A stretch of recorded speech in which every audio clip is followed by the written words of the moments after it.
Usijaribu kuanzisha huduma kama Mungu hajakwambia uanzishe. Hata kama una uhakika Mungu amesema nawe kupitia ndoto kwamba wewe utakuwa mtumishi mkubwa, kasema nawe kupitia wachungaji kwamba wewe sio utakuwa mtumishi mkubwa, mwimbaji mkubwa, usijaribu kuanzisha huduma au kuanza huduma yoyote kabla ya maelekezo ya Mungu. Ukumbuke kwamba kila nafasi ambao unatakiwa kuwa nayo, iwe ni kuwa mchungaji, iwe ni nabii, iwe ni mwalimu, iwe ni mwinjilisti, iwe sijui ni nafasi fulani serikalini au mfanyabiashara fulani, kila kitu utakachokianzisha kinakuwa kina vita.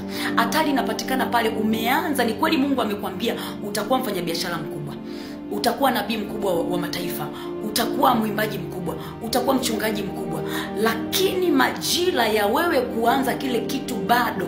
Kwa sababu tu Mungu amekwambia, pasipo kufuata maelekezo unajikuta umeanza kile kitu, utakutana na changamoto ambazo utashindwa kustahimili, kwa sababu kila nafasi ina upinzani, kila nafasi ina ushindani, kila nafasi ina vita. Sasa unaingia kwenye hiyo nafasi pasipo kuwa na nguvu za Mungu. Mungu hajajiandaa kwa ajili ya kupigana kwenye hiyo nafasi kwa sababu majira bado.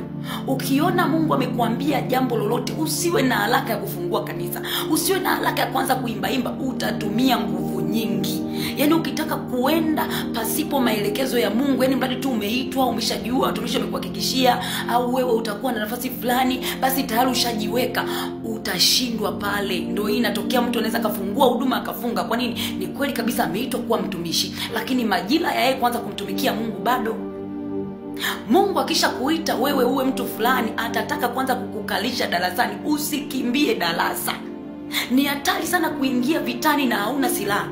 Ukisubiri Mungu mwenyewe akupeleke kwenye ile nafasi kwa majira ambayo ametaka, atakupa neema ya kushinda changamoto za hapo, atakupa nguvu za kupambana na upinzani, atakupa kila namna ya silaha za kuweza kusimama na kushinda. Huduma zina vita, sikwambie mtu. Nafasi yoyote ina vita, sikwambie mtu. Kwa hiyo kabla hujakaa kwenye ile nafasi, ni lazima uhakikishe uwepo na wa Mungu huko hapo. Kwa hiyo changamoto na magumu yote yatakayotokea, Mungu atakupa nguvu na neema yake ya kuweza kushinda hayo.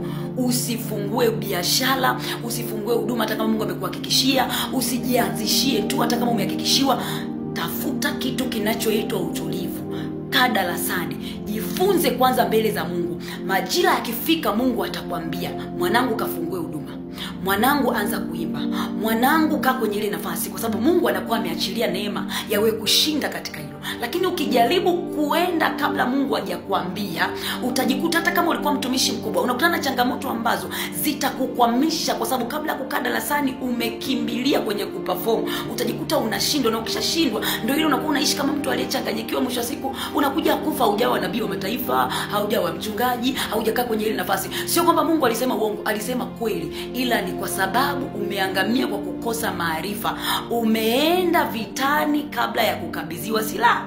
Umeenda kufanya kile kitu kabla ya maelekezo ya Mungu. Kwa hiyo kabla hujafungua huduma, kabla hujapambania nafasi yoyote, hakikisha unamsikiliza Mungu kwanza, na uwe na uhakika na kule unakokwenda kwamba Mungu yuko upande wako. Naitwa Prophet Esther Samuel, na Mungu wa mbinguni akubariki.